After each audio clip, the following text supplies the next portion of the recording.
Diqqat! 1970 yilgacha tug'ilganlar. Bu ma'lumot sizning pensiya, ish staji, nafaqa, hujjat va davlat xizmatlaridan foydalanish huquqingizga bevosita ta'sir qilishi mumkin. Men bugun sizga oddiy tilda tushuntirib beraman.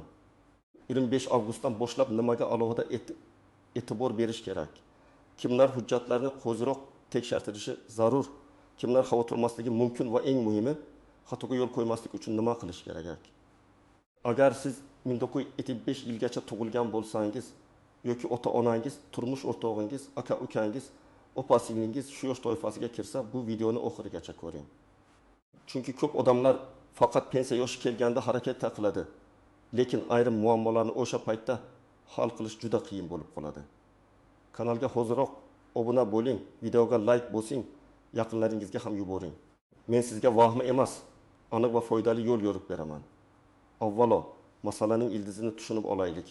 1975 yilgacha tug'ilgan fuqarolar bugun shunday davrga kirib kelmoqdaki, ularning ko'pchiligi pensiya hujjatlarini tayyorlash, ish stajini tasdiqlash, mehnat daftarchasidagi yozuvlarni solishtirish, soliq va sug'urta to'lovlari bo'yicha ma'lumotlarni tekshirtirish masalasiga jiddiy qarash kerak. Chunki inson pensiya yoshiga yetganda davlat organlari faqat og'zaki gapga qarab qaror chiqarmaydi. Har bir yil, har bir ish joyi, har bir hujjat asosi bilan tasdiqlanishi kerak. Oldin ko'p ishlar qog'oz hujjatlar orqali yuritilgan. Ishga kirganingizda mehnat daftarchasiga yozuv tushirilgan. Ishdan bo'shaganingizda muhr bosilgan, korxona nomi, buyruq raqami va sana yozilgan. Odamlar shu mehnat daftarchasi bo'lsa, hammasi joyida deb o'ylagan. Amaliyotda men ko'p ko'rganman. Muhr noaniq bo'ladi, korxona nomi keyin o'zgargan bo'ladi, arxivga topshirilmagan hujjatlar bo'ladi. Buyruq raqami noto'g'ri yozilgan bo'ladi yoki ish beruvchi vaqtida badallarni o'tkazmagan bo'ladi. Hozir esa ko'p ma'lumotlar elektron bazalar orqali tekshiriladi. Bu yaxshi tomoni bilan qulay. Chunki odam bir nechta idoraga yugurmaydi. Lekin boshqa tomoni ham bor. Agar elektron bazada ma'lumot to'liq bo'lmasa, fuqaro o'z huquqini isbotlashga majbur bo'ladi. Shuning uchun 25 avgustdan keyingi davrda eng muhim masala shuki, siz o'zingiz haqingizdagi ma'lumotlarni oldindan tekshirtirishingiz, xatolar bo'lsa vaqtida tuzattirishingiz kerak. Bu yerda gap faqat hozir pensiyaga chiqayotganlar haqida emas. 1975 yilda tug'ilgan odam bugun ehim yosh atrofida bo'ladi. Erkaklar uchun pensiya yoshiga hali vaqt bordek ko'rinadi.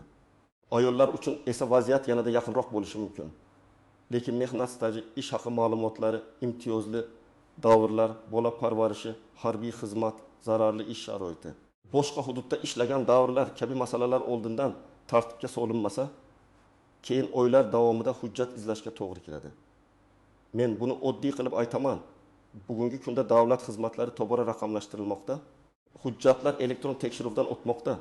Fuqarolarning mehnat faoliyati bo'yicha ma'lumotlar turli bazalardan solishtirilmoqda. Shu sababli eski uslubdagi mehnat daftarcham bor. Demak, muammo yo'q degan yondashuv yetarli bo'lmay qolmoqda. Hujjat bo'lgi yaxshi, lekin u ma'lumotlar bazasidagi yozuvlar mos kelishi kerak.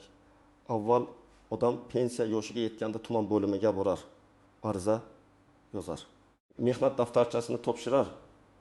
Keyin mutaxassislar hujjatni ko'rib chiqardi. Agar kamchilik bo'lsa, yana arxivga, sobiq ish joyiga, hokimiyatga, sudga yoki boshqa idoralarga borishga to'g'ri kelardi. Bu jarayon juda cho'zilishi mumkin edi. Endi esa ko'p joyda oldindan tekshiruv, elektron ma'lumot, idoralararo so'rov va avtomatik solishtirish kuchaymoqda. Bu fuqaro uchun qulay bo'lishi mumkin. Lekin faqat ma'lumotlar to'g'ri bo'lsa. Masalan, siz 1996 yildan 2004 yilgacha bir korxonada ishlagansiz. Mehnat daftarchangizda yozuv bor. Lekin korxona keyin yopilgan arxivi qayerga topshirilganini hech kim aniq bilmaydi. Elektron bazada esa faqat 2000 yildan keyingi ayrim davrlar ko'rinadi. Natijada siz 8 yil ishlaganman deb turasiz, tizim esa 4 yilni ko'rsatadi. Agar oldindan harakat qilmasangiz, pensiya hisoblashda staj kam chiqishi, pensiya miqdori pasayishi yoki hujjat qayta ko'rib chiqilishi mumkin. Yana bir misol. Ayol kishi 1972 yilda tug'ilgan, 1990 yillarda ishlagan, keyin farzandlarini parvarish qilgan. Keyin yana ishga qaytgan. Uning ish stajida uzilishlar bor. Bu uzilishlarning ayrimlari qonun bo'yicha hisobga olinishi mumkin. Ayrimlari esa alohida hujjat talab qiladi. Agar tug'ilganlik guvohnomalari, nikoh guvohnomasi. familiya o'zgarganini tasdiqlovchi hujjat, mehnat daftarchasidagi yozuvlar bir-biriga mos kelmasa, masala murakkablashadi. Shuning uchun ayollar ayniqsa familiya o'zgarishi, bola parvarishi va ish joylari bo'yicha hujjatlarni tekshirtirish kerak. Birinchi navbatda 1975 yilgacha tug'ilgan va mehnat faoliyatini 1990 yillar yoki 2000 yillarning boshida boshlagan odamlar e'tiborli bo'lishi kerak. Chunki aynan o'sha davrda ko'plab korxonalar qayta tashkil etilgan, nomi o'zgargan, yopilgan, xususiylashtirilgan yoki boshqa tashkilotga qo'shib yuborilgan. Hujjatlar esa har doim ham tartibli saqlanmagan. Ikkinchi toifa mehnat daftarchasida noaniq yozuvlari bor odamlar. Masalan, ishga qabul qilingan sana bor, lekin ishdan bo'shagan sana yo'q, yoki buyruq raqami yozilmagan, yoki muhr o'qilmaydi, yoki tashkilot nomi qisqartma bilan yozilgan. Keyin bu qisqartmaning nimani anglatishini isbotlash kerak bo'ladi. Bunday holatda oldindan arxiv ma'lumotnomasi olish juda muhim. Uchinchi toifa norasmiy ishlagan yoki ish beruvchi bilan og'zaki kelishuv asosida mehnat qilgan odamlar. Men bunday holatlarni ko'p uchrataman. Odam 10 yil bozorda, ustaxonada, fermer xo'jaligida yoki kichik korxonada ishlagan bo'ladi. Lekin rasmiy buyruq, shartnoma, soliq to'lovi yoki stajni tasdiqlovchi hujjat bo'lmaydi. Afsuski, pensiya hisobida men ishlaganman, hamma biladi degan gapning o'zi yetmaydi. Guvohlar orqali isbotlash ham har doim oson emas va hamma davrlar uchun ham yetarli bo'lmasligi mumkin. 4-toifa boshqa davlatlarda ishlaganlar, masalan, fuqaro bir necha yil Rossiya, Qozog'iston yoki boshqa mamlakatda ishlagan bo'lishi mumkin. Agar u yerda rasmiy ishlagan bo'lsa, stajni hisobga olish tartibi xalqaro kelishuvlar, hujjatlarning rasmiylashtirilishi va tegishli ma'lumotnomalarga bog'liq bo'ladi. Bu yerda ham eng katta xato shuki, odam pasportda kirib chiqqanim bor, demak ishlaganim isbot deb o'ylaydi. Yo'q, chegara ma'lumoti ish staji degani emas. Ish staji uchun ish beruvchi shartnoma to'lovlar yoki vakolatli organ ma'lumotnomasi kerak bo'lishi mumkin.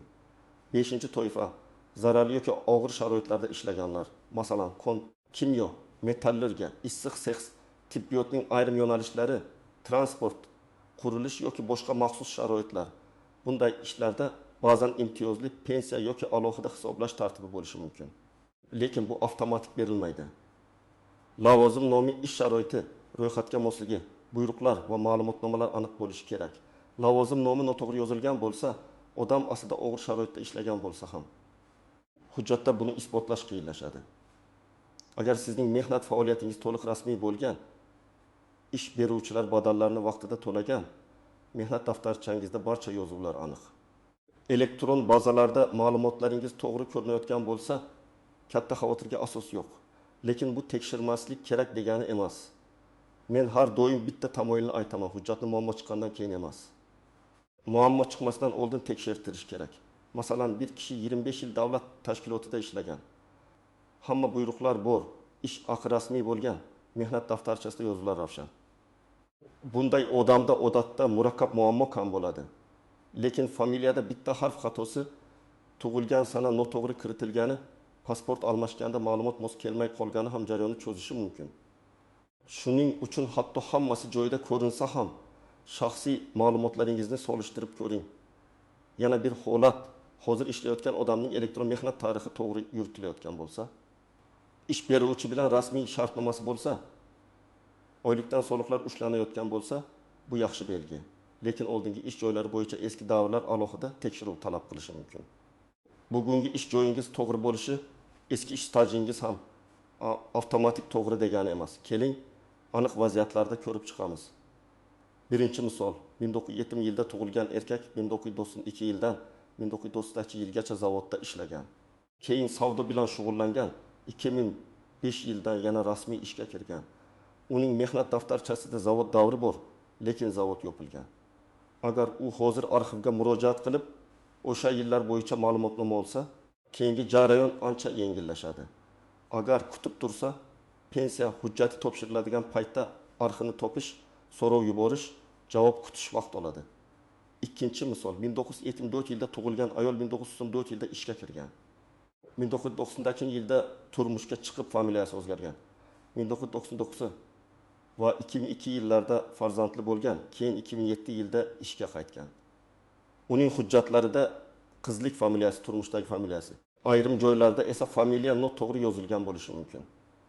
Bu ayol hozir pasport, nikoh guvohnomasi, farzandlar tug'ilganlik guvohnomalari, mehnat daftarchasi va ish joyi ma'lumotlarini bir joyga yig'ib, mosligini tekshirtirsa, keyin ortiqcha asabiylashmaydi. Uchinchi misol, 1900-yilda tug'ilgan fuqaro 10 yil chet elda ishlagan, lekin rasmiy shartnomasi yo'q. U o'sha davrni pensiya stajiga qo'shishni xohlaydi. Men bunday odamga avvalo hujjatlarni ko'rib chiqishni maslahat beraman. Ish beruvchi bilan shartnoma bormi? Maosh bo'yicha hujjat bormi? O'sha davlatdagi sug'urta yoki pensiya organidan ma'lumot olish mumkinmi? Ish beruvchi hali faoliyat yurityaptimi? Agar hech qanday hujjat bo'lmasa, bu davrni isbotlash juda qiyin bo'ladi. Shuning uchun kelajakda chet elda ishlayotganlar rasmiy hujjatni vaqt olishlari shart. 4-misol. 1973-yilda tug'ilgan odam qurilishda ishlagan, lekin bir necha yil usta sifatida norasmiy yurgan. U yaxshi daromad topgan, lekin rasmiy o'lik bo'lmagan. Bugun u o'sha yillar ham hisobga olinsin deydi. Muammo shundaki, pensiya tizimi daromadni emas, rasmiy tasdiqlangan mehnat va to'lovlarni ko'radi. Odam ko'p ishlagan bo'lishi mumkin, lekin hujjat bo'lmasa, davlat organi buni avtomatik tanlolmaydi. Eng ko'p uchraydigan nozik joylardan biri bu ism. Familiya va otasining ismidagi farqlar. Masalan, bir hujjatda Abdullayev, boshqasida Abdullayev, uchinchisida Abdullayeva deb yozilgan bo'lishi mumkin. Ba'zan bitta harf farqi ham tekshiruvda savol tug'diradi. Ayniqsa eski ruscha hujjatlardan lotin yozuviga o'tishda bunday farqlar ko'p uchraydi. Shuning uchun shaxsni tasdiqlovchi barcha hujjatlar bir-biriga mos bo'lishi kerak. Ikkinchi nozik masala ish joyining nomi o'zgargani. Masalan, oldin Irson qurilish boshqarmasi bo'lgan tashkilot keyin aksiyadorlik jamiyatiga aylangan. Undan keyin boshqa korxonaga qo'shilgan. Mehnat daftarchasida eski nom turibdi. Hozirgi bazada esa yangi nom. Bunday vaziyatda qayta tashkil etilganini tasdiqlovchi ma'lumotnoma kerak bo'lishi mumkin. Buni ko'p odam e'tiborsiz qoldiradi. Uchinchi masala ish haqi ma'lumotlari. Pensiya miqdoriga ayrim hollarda ish haqi haqidagi ma'lumotlar ta'sir qiladi. Agar odam yuqori maosh olgan bo'lsa, lekin bu maosh rasmiy hujjatda aks etmagan bo'lsa, og'zaki gap yordam bermaydi. Shuning uchun eski ish joylaridan ish haqi bo'yicha ma'lumotnomalar olish zarur bo'lishi mumkin. Lekin bunday ma'lumotnoma ham to'g'ri rasmiylashtirilishi, muhr, imzo, davrlar va asoslar aniq ko'rsatilishi kerak. 4-masala harbiy xizmat. Erkaklar uchun harbiy xizmat davri staj hisobida muhim bo'lishi mumkin. Harbiy bilet, xizmat davri, chaqirilgan va bo'shatilgan sanalar aniq bo'lishi kerak. Ba'zan harbiy bilet yo'qolgan bo'ladi yoki undagi yozuvlar noaniq bo'ladi. Bunday paytda mudofaa ishlari bo'limi yoki tegishli arxiv orqali ma'lumot olishga to'g'ri keladi. 5-masala ta'lim davri. Ko'pchilik institut, texnikum yoki boshqa o'quv yurtida o'qigan yillarim avtomatik stajga kiradi deb o'ylaydi. Bu har doim ham shunday emas. Qaysi davr, qaysi tartib, qaysi hujjat va qaysi qonun amalda bo'lganiga qarab farq qilishi mumkin. Shu sababli diplom borligi bilan ish staji borligi bir xil tushuncha emas. Agar ta'lim davri bo'yicha savol bo'lsa, mutaxassisga hujjatlarni ko'rsatish kerak. 6-masala yakka tartibdagi tadbirkorlik. Ayrim odamlar tadbirkor bo'lgan, patent bilan ishlagan, lekin to'lovlarni to'liq qilmagan yoki hujjatlarni saqlamagan. Tadbirkorlik davri stajga kirish uchun faqat faoliyat yuritganini aytish yetmaydi. Tegishli ro'yxatdan o'tish, soliq va ijtimoiy to'lovlar bo'yicha ma'lumotlar kerak bo'lishi mumkin. Shuning uchun tadbirkorlar o'z soliq tarixini ham tekshirtirishi zarur. Endi eng muhim qismga o'tamiz. Siz hozir nima qilishingiz kerak? Men buni bosqichma-bosqich tushuntiraman. Chunki ko'p odam aynan qayerdan boshlashni bilmagani uchun vaqtni boy beradi. Birinchi qadam, barcha shaxsiy hujjatlaringizni yig'ing. Pasport yoki ID karta, tug'ilganlik guvohnomasi, nikoh guvohnomasi, ajrim bo'lsa ajrim hujjati, familiya o'zgargan bo'lsa buni tasdiqlovchi hujjat, farzandlar tug'ilganlik guvohnomalari, harbiy bilet, diplom va boshqa asosiy hujjatlarni bir joyga jamlang. Hujjatlarning nusxasini ham tayyorlab qo'ying. Ikkinchi qadam, mehnat daftarchangizni diqqat bilan ko'rib chiqing. Har bir ishga kirish va ishdan bo'shash sanasini tekshiring. Buyruq raqami bormi? Muhr bormi? Lavozim nomi aniqmi? Tashkilot nomi to'liq yozilganmi? Yozuvlar o'chirilmaganmi? Tuzatishlar qonuniy rasmiylashtirilganmi? Agar biror joyda shubha bo'lsa, keyin ko'raman demang. Aynan shu kichik xato keyin katta muammoga aylanishi mumkin. Uchinchi qadam elektron ma'lumotlaringizni tekshirtiring. Buning uchun yagona interaktiv davlat xizmatlari portali, pensiya jamg'armasi bo'limlari, davlat xizmatlari markazlari yoki tegishli rasmiy elektron tizimlardan foydalanish mumkin. Maqsad bitta, sizning ish stajingiz, shaxsiy ma'lumotlaringiz va to'lovlaringiz bo'yicha elektron bazada nima ko'rinayotganini bilish. Agar ma'lumot ko'rinmasa, bu hali hammasi yo'qoldi degani emas, lekin hujjat bilan tasdiqlash kerak bo'ladi. 4-qadam eski ish joylaringiz ro'yxatini tuzing. Qaysi yilda qayerda ishlagansiz, lavozimingiz nima bo'lgan? Tashkilotning to'liq nomi qanday bo'lgan? Manzili qayerda edi? Rahbar yoki kadrlar bo'limi kim edi? Taxminan qaysi buyruq bilan qabul qilingansiz? Odam yillar o'tkash bularni unutadi. Hozir esingizda bor paytda yozib qo'ying. Bu ro'yxat arxivga murojaat qilishda juda kerak bo'ladi. 5-qadam. Yopilgan yoki nomi o'zgargan korxonalar bo'yicha arxivga so'rov bering. Davlat arxivlari, tuman yoki shahar arxivlari sobiq tashkilot hujjatlarini qabul qilgan idoralar orqali ma'lumotnoma olish mumkin. So'rovda ish joyi nomi, ishlagan davringiz, lavozimingiz, tug'ilgan sanangiz, pasport ma'lumotingiz va nima uchun ma'lumotnoma kerakligini aniq yozing. Menga staj kerak deb umumiy yozish o'rniga. 1993 yil mart oyidan 1998 yil sentyabr oyigacha ishlagan davrim bo'yicha ishga qabul qilish va ishdan bo'shatish buyruqlari, shuningdek ish haqi ma'lumotlari kerak deb yozish ancha samarali. 6-qadam. Ish haqi bo'yicha ma'lumotlarni aniqlang. Agar sizning pensiya hisobingizda eski yillardagi maosh muhim bo'lishi mumkin bo'lsa, bu masalani alohida tekshiring. Ish haqi ma'lumotnomasi davrlar bo'yicha aniq, rasmiy blankada imzo va muhr bilan berilishi kerak. Agar tashkilot yopilgan bo'lsa, arxivda ish haqi vedomoslari saqlangan bo'lishi mumkin. 7-qadam, xatolarni tuzatish uchun rasmiy ariza yozing. Agar familiya, sana, ish joyi nomi yoki boshqa ma'lumotlarda nomuvofiqlik aniqlansa, og'zaki iltimos bilan cheklanib qolmang. Rasmiy ariza yozing. Arizaga hujjat nusxalarini ilova qiling. Qabul qilingan raqam yoki tasdiqni oling. Chunki keyin masala cho'zilsa, sizda murojaat qilganingizni isbotlovchi asos bo'ladi. 8-qadam, har bir javobni saqlang. Arxivdan kelgan xat, davlat xizmatlari markazidan berilgan ma'lumot, ish joyidan olingan ma'lumotnoma, elektron javob hammasini alohida papkaga joylang. Men odamlarga oddiy papka ochishni maslahat beraman. Pensiya hujjatlari deb yozib qo'ying. Ichida asl hujjatlar va nusxalar alohida tursin. Elektron nusxalarni telefon yoki kompyuterda ham saqlang. Agar siz arxivga yoki ish joyiga murojaat qilmoqchi bo'lsangiz, arizada aniq va sodda yozing. Masalan, men falonchi falon sanda tug'ilganman.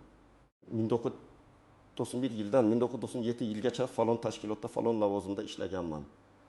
Pensiya hujjatlarini rasmiylashtirish maqsadida ishga qabul qilingan va ishdan bo'shatilgan davrimni tasdiqlovchi ma'lumotnoma.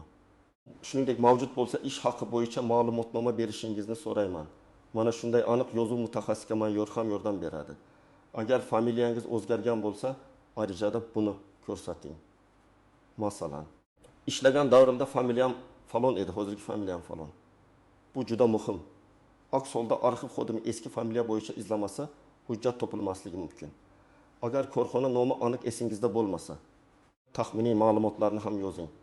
Qaysi mahalla yoki tumanda joylashgani, nima ishlab chiqargani, rahbar nomi, hamkasblar bo'lim nomi kechagi ma'lumotlar qidiruvni osonlashtiradi. Lekin iloji boricha aniq bo'lishga harakat qiling. 1-xato, hali vaqt bor deb yurish. 1975 yilgacha tug'ilganlar uchun vaqt juda tez o'tadi. Bugun tekshirtirish mumkin bo'lgan hujjatni 5 yil keyin topish qiyinlashishi mumkin. Arxivdagi ma'lumot yo'qolmasligi kerak. Lekin amalda izlash, aniqlash, tashkilotlararo yozishmalar vaqt oladi. 2-xato, faqat tanish orqali hal qilishga urinish. Hujjat masalasida tanish yordam berishi mumkin, lekin asosiy kuch rasmiy ariza va rasmiy javobda. Og'zaki va'da bilan ish bitmaydi. Har bir murojaatingiz hujjatli bo'lsin. 3-xato, hujjatdagi kichik farqlarni ahamiyatsiz sanash. Bitta harf, bitta sana, bitta muhr, bitta buyruq raqami keyin katta rol o'ynaydi. Mutaxassislar hujjat bilan ishlaydi. Ular taxmin bilan qaror chiqarmaydi. 4-xato, eski ish joyidagi maoshni norasmiy ko'rsatishga urinish. Pensiya hisobida faqat tasdiqlangan ma'lumot ahamiyatli. Aslida ko'proq olardim degan gap hujjat bo'lmasa hisobga olinmaydi. Beshinchi xato, bolalar, turmush, harbiy xizmat yoki chet eldagi ish davrlarini hujjatsiz qoldirish. Bu davrlarning ayrimlari muhim bo'lishi mumkin, lekin ularni isbotlash uchun tegishli hujjat kerak. Agar ota-onangiz yoki yaqin qarindoshingiz 1975 yilgacha tug'ilgan bo'lsa, ularga oddiy qilib ayting. Mehnat daftarchangizni olib, hujjatlaringizni tekshirtirib qo'ying. Ayniqsa 1990 yillarda ishlagan joylaringiz bo'lsa, arxiv ma'lumotlarini hozirdan aniqlang. Familiya, tug'ilgan sana, ish joyi yozuvlari mosligini tekshiring. Davlat xizmatlari markaziga yoki tegishli bo'limga borib, elektron ma'lumotlaringizni ko'ring. Ko'p katta yoshdagi insonlar men bunday ishlarni tushunmayman deb tortinadi. Shuning uchun farzandlar yordam berish kerak. Hujjatlarni tartibga solish, ariza yozish, navbat olish, portal orqali tekshirish, nusxa chiqarish kabi ishlar yoshlar uchun osonroq. Bu yordam kelajakda ota-onangizning pensiya va nafaqa masalalarida juda katta ahamiyatga ega bo'lishi mumkin. Bugun aytganlarning eng muhim joyi shuki, 1975 yilgacha tug'ilganlar hujjatlarini hoziroq tekshirtirishi kerak. Gap faqat pensiya yoshiga yetganlar haqida emas.